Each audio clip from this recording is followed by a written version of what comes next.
When I was 8 years old, my life took a sharp turn.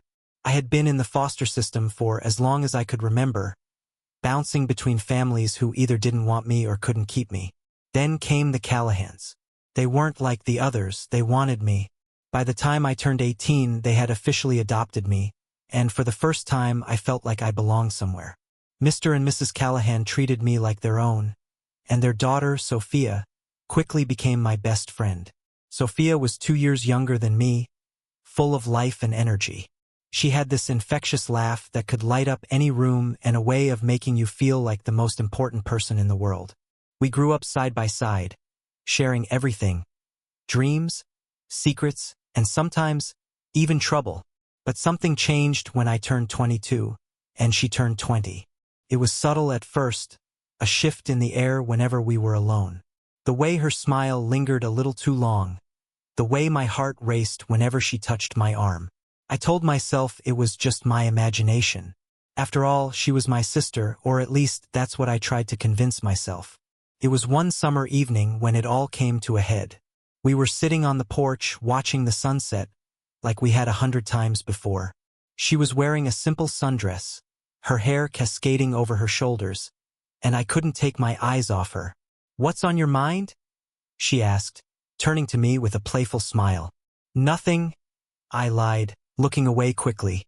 She nudged me with her elbow. "Come on, Jake. I know you better than that." I wanted to tell her the truth, that I was falling for her, that every time I looked at her, it felt like the world disappeared. But I couldn't.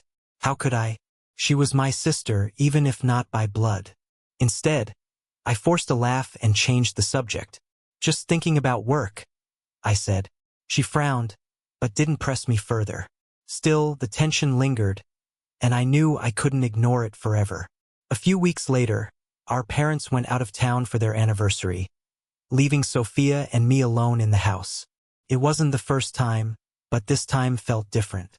The first night, we decided to watch a movie together, like we often did. She picked a rom-com, and as we sat on the couch, I couldn't help but notice how close she was sitting. Our legs brushed against each other, and my heart pounded in my chest.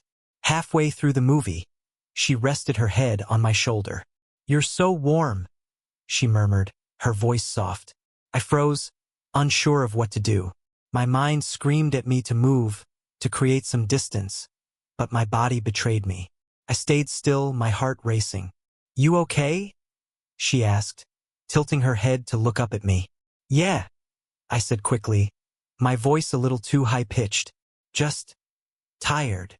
She smiled, and for a moment, I thought I saw something in her eyes, something more than sibling affection, but I brushed it off.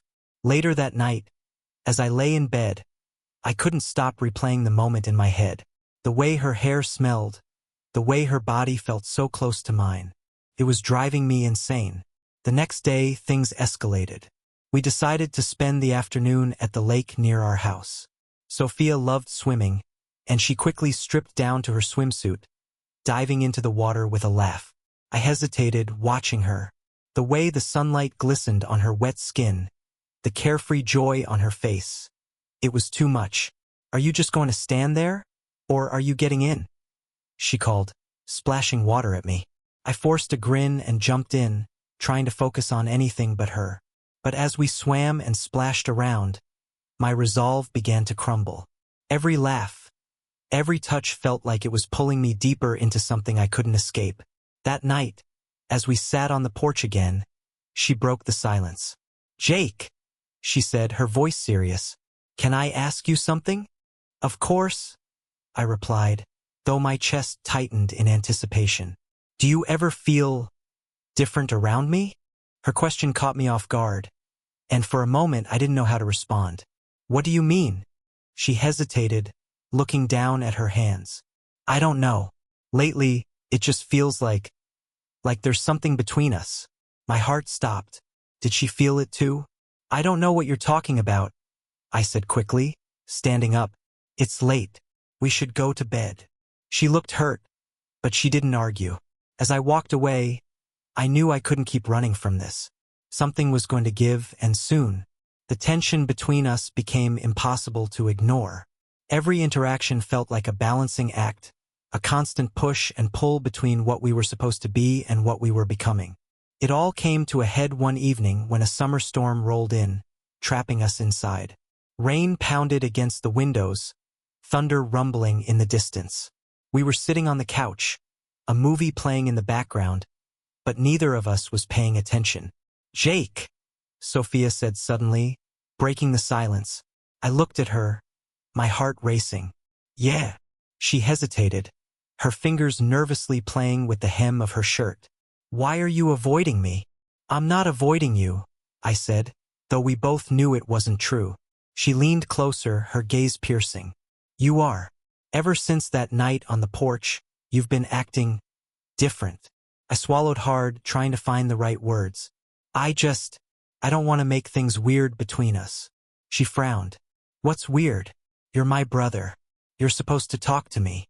"Exactly," I said, my voice cracking. "I'm your brother. And that's why." I stopped myself, but it was too late. "That's why what?" she pressed, her eyes narrowing. I stood up, running a hand through my hair. "Forget it. It doesn't matter." But she wouldn't let it go. She followed me into the kitchen, cornering me against the counter. "No, Jake. You don't get to brush me off like this. Just tell me what's going on." I looked into her eyes, my defenses crumbling. "I can't, Sophia. I can't say it." Her expression softened, and she reached out, her hand brushing against mine. "You don't have to say it," she whispered. The next thing I knew, she was kissing me. Her lips were soft, hesitant at first, but when I didn't pull away, she deepened the kiss.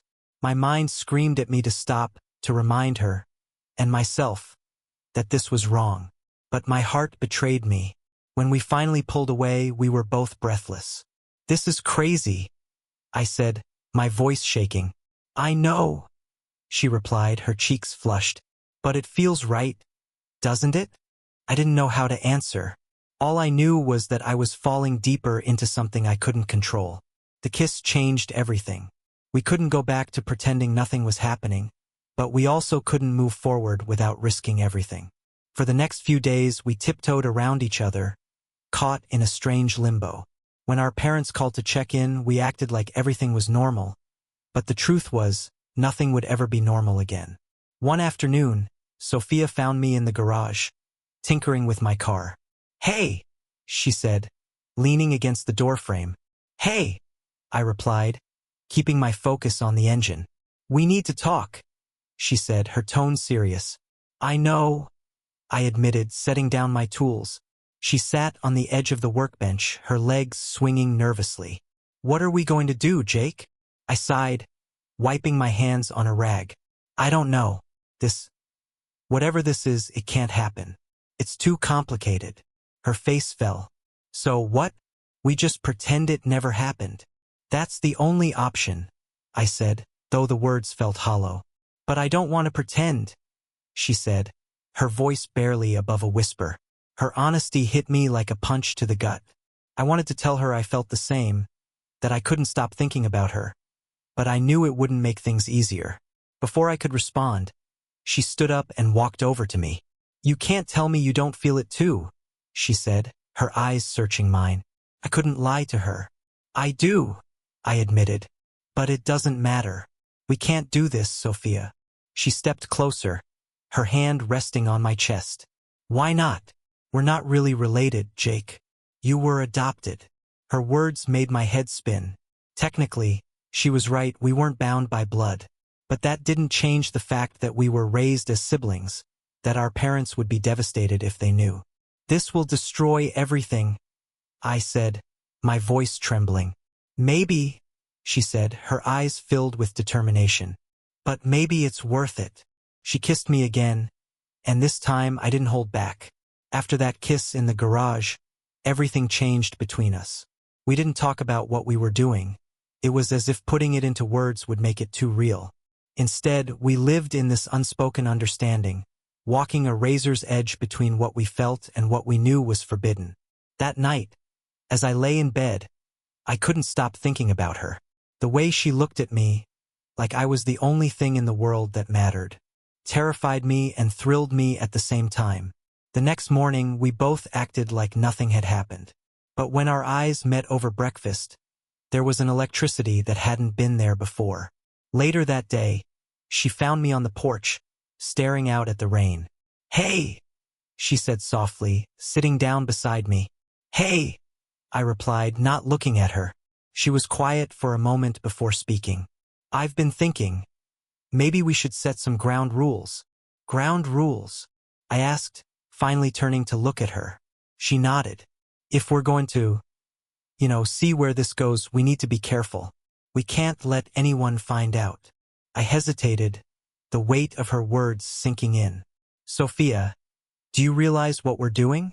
If Mom and Dad ever find out—" "They won't," she said quickly. "As long as we're careful. Jake, I need to know if you're with me on this." I stared at her, my heart pounding. This was my chance to put an end to it, to walk away before things spiraled out of control. But instead, I found myself nodding. "Okay," I said, "but we have to be smart about this. No one can know." She smiled, relief washing over her face. "Deal." For the next few weeks, we lived in our own little bubble, stealing moments whenever we could. A lingering touch here, a quick kiss there. It was exhilarating and terrifying all at once. But it didn't take long for things to get complicated. One evening, we decided to go out for ice cream, something we'd done countless times as siblings. But this time, it felt different. The way she laughed at my jokes, the way I couldn't take my eyes off her. It was like we were on a date. As we walked back to the car, she slipped her hand into mine. "Sophia," I said, glancing around nervously. "It's dark," she said with a playful smile. "No one will see." I wanted to believe her, but as we reached the car, I spotted a familiar figure across the parking lot. It was Mr. Jensen, one of our neighbors. "Crap," I muttered, quickly pulling my hand away. "What's wrong?" she asked, following my gaze. Mr. Jensen waved at us, a curious look on his face. "Out for a late-night treat?" he called. "Yeah," I said, forcing a smile. "Just getting some ice cream." He nodded, but his eyes lingered on us a moment too long before walking away. When we got home, I couldn't shake the feeling that he had noticed something. "We have to be more careful," I told her as we sat in the living room. "I know," she said, guilt flashing across her face. "I'm sorry. I didn't think anyone would see." "It's not your fault," I said, taking her hand. "But we can't slip up like that again." She nodded, her grip on my hand tightening. "We'll be more careful. I promise." But deep down, I knew that our secret wouldn't stay hidden forever. After the incident with Mr. Jensen, paranoia began to creep in. Every glance from a neighbor, every casual conversation with Mom and Dad felt like a potential trap. I was constantly on edge, and I could tell Sophia felt the same. Still, we couldn't stay away from each other. If anything, the risk only seemed to draw us closer. One night, we found ourselves in the kitchen after everyone else had gone to bed. I was making a sandwich when Sophia appeared in the doorway, her hair tied back in a loose bun, wearing an oversized hoodie. "Couldn't sleep?" she asked, her voice soft. "Yeah," I said, trying to sound casual. "Just hungry." She walked over and leaned against the counter, watching me as I buttered a piece of bread. "Jake," she said, her tone hesitant. "Yeah." She hesitated, her fingers nervously fidgeting with the hem of her hoodie. "Do you ever think about what happens if this all falls apart?" Her question caught me off guard. I put down the knife and looked at her. "What do you mean?" "I mean, what if Mom and Dad find out? Or someone else? What if we ruin everything?" I didn't know how to answer. I had asked myself the same questions 1,000 times but never dared to speak them aloud.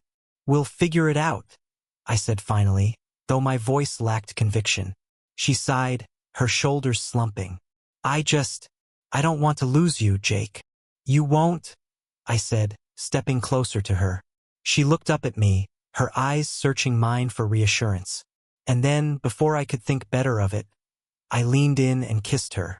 It wasn't the first time we'd kissed, but this time, it felt different.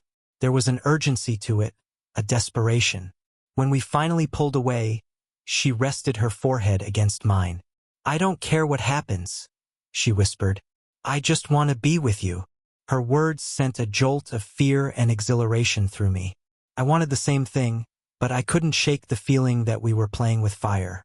Despite our best efforts, the cracks in our secret began to show. It started with small things. A shared look that lingered too long. A laugh that felt too intimate.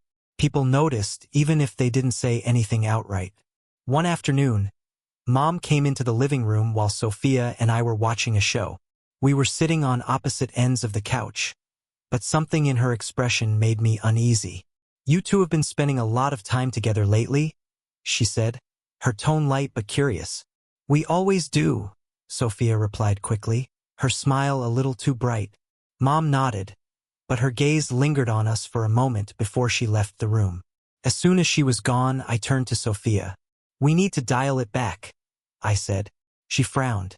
"What do you mean?" "I mean, people are starting to notice," I said, lowering my voice.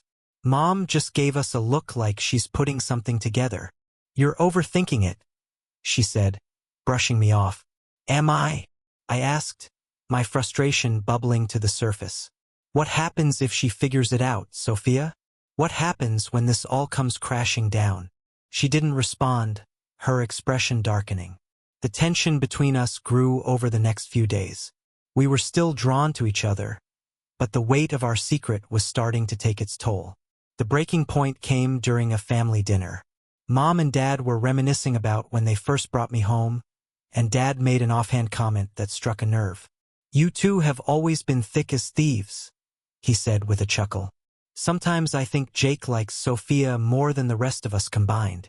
The comment was meant as a joke, but the room fell silent. Sophia's cheeks turned bright red, and I felt the blood drain from my face. Mom looked between us, her expression unreadable. "Well, they've always been close," she said finally, her tone carefully neutral. After dinner, Sophia and I avoided each other. The unspoken tension was suffocating, and for the first time, I wondered if this was all a mistake. That night, I couldn't sleep. The weight of everything was crushing me, and I felt like I was on the edge of a cliff, one misstep away from losing everything. I needed to figure out what to do before it was too late. The unease from that dinner lingered for days.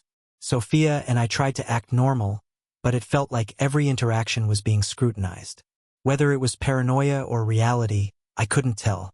One evening, as I was walking back from the garage, I heard voices through the open window of the living room. Mom and Sophia were talking. I hesitated, curiosity getting the better of me, and stepped closer to listen. "You've been distant lately," Mom said, her tone concerned. "I've just had a lot on my mind," Sophia replied, trying to sound casual. "Is it about Jake?" Mom asked suddenly, her words like a punch to my gut. "What?" "No," Sophia said, her voice too quick, too defensive. Mom didn't respond immediately, but when she spoke again, her tone was softer. "I'm not accusing you of anything, honey. I've noticed how close you two are. I know he's not your biological brother, but it's important to remember that he's still family." "I know that, Mom," Sophia said, her voice barely above a whisper. I backed away from the window, my heart pounding. Mom was suspicious. I could feel it.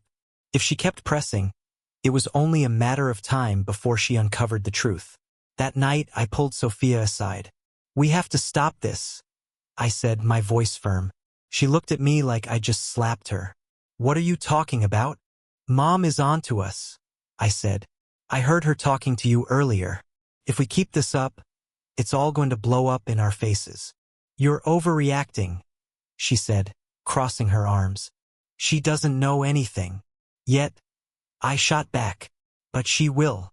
And when she does, we'll lose everything." She stared at me, her eyes filled with hurt. "So what? You want to just pretend none of this ever happened? Go back to being brother and sister like nothing's changed?" "Yes," I said, though the word felt like a lie. She shook her head, tears welling in her eyes. "I can't do that, Jake. I won't." Before I could respond, she turned and walked away, leaving me alone with my guilt and regret. The days that followed were some of the hardest of my life. Sophia barely spoke to me, and the distance between us felt like a physical wound. I threw myself into work, trying to distract myself, but nothing helped.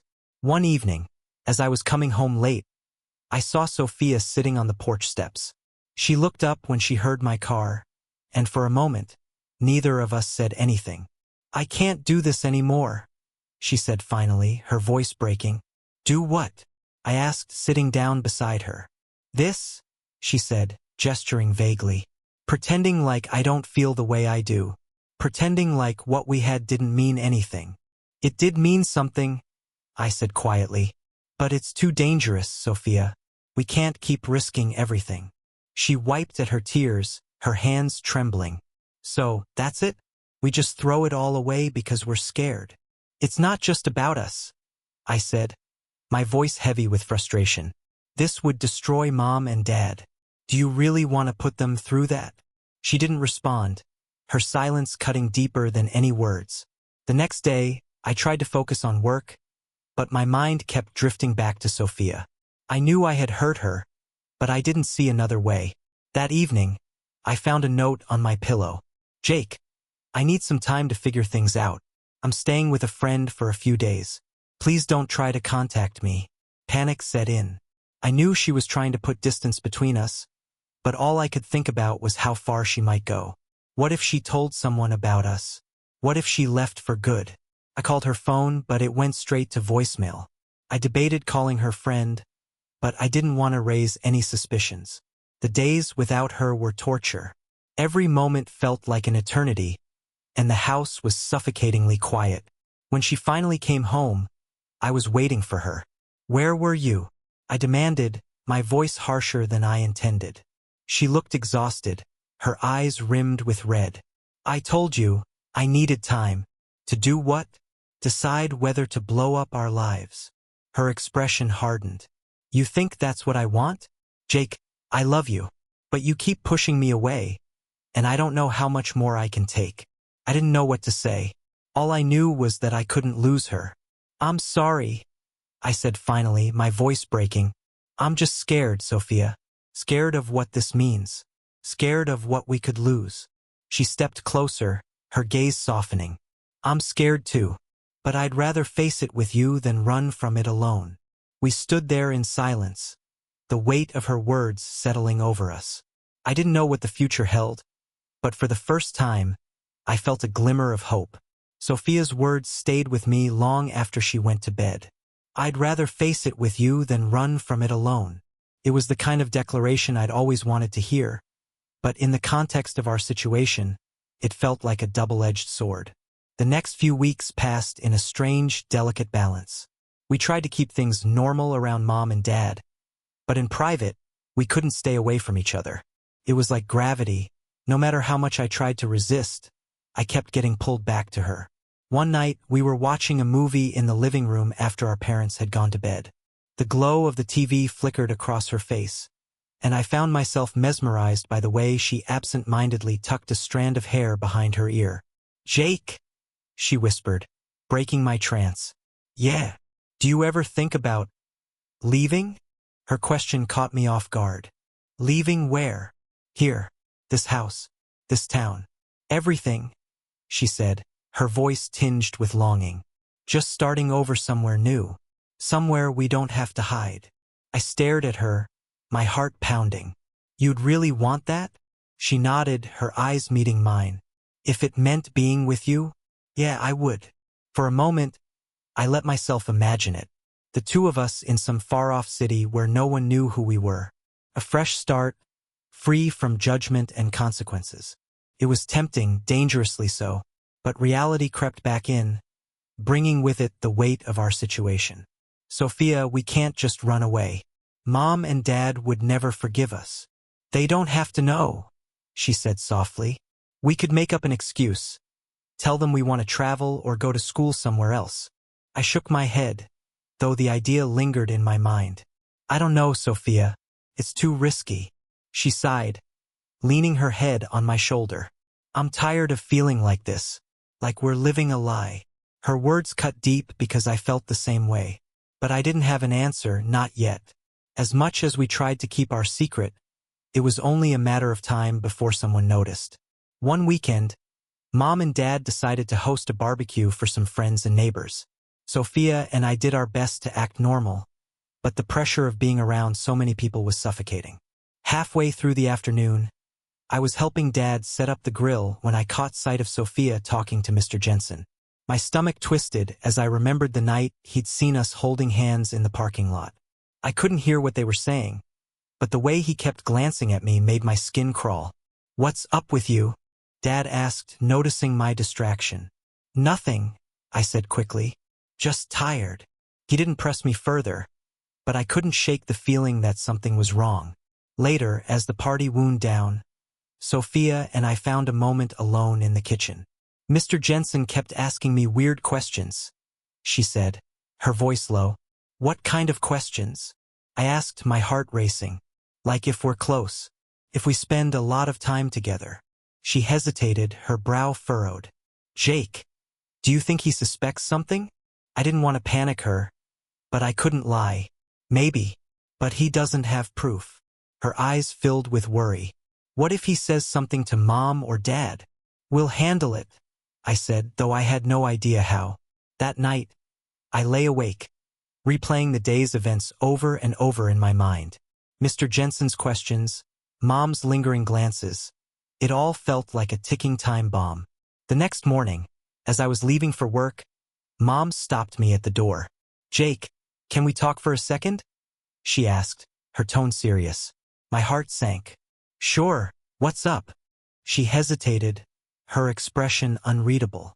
"It's about you and Sophia. You've been acting different lately." I forced a laugh, trying to play it off. "What do you mean?" "I don't know," she said, frowning. "It's probably nothing. I just feel like something's going on." "Nothing's going on, Mom," I said, my voice steadier than I felt. "We're just close, like always." She nodded slowly, but the doubt in her eyes was unmistakable. As I drove to work, I couldn't shake the feeling that our secret was unraveling faster than I could hold it together. The tension around the house grew unbearable in the following days. Mom's lingering looks and Dad's casual questions about my and Sophia's plans for the future felt more like subtle interrogations. Every moment of silence threatened to erupt into something irreversible. One evening, after dinner, Mom asked Sophia and me to stay behind while Dad cleared the table. My pulse quickened. "I want to ask you both something," Mom said, folding her hands on the table. Her tone was calm, but there was an edge to it. Sophia glanced at me nervously. "What's going on?" Mom hesitated, then sighed.